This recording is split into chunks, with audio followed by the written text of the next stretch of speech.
आमच्या आधीच्या आयुष्यातली कुठलीही आठवण सावीसमोर अचानक यायला नको. कदाचित त्याचा तिला त्रास होऊ शकतो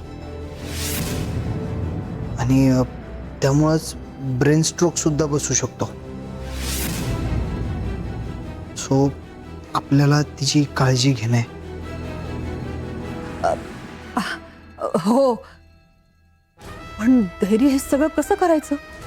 म्हणजे तुमच्या खोलीत तर तुमच्या खूप साऱ्या गोष्टी पडलेल्या आहेत. त्यासाठीच कॉल केलाय तुला. आई, आमच्या खोलीतल्या आमच्या ज्या काही आठवणी आहेत ना, त्या सगळ्या अशा ठिकाणी ठेवून दे ज्या सावीला कधी सापडणारच नाहीत.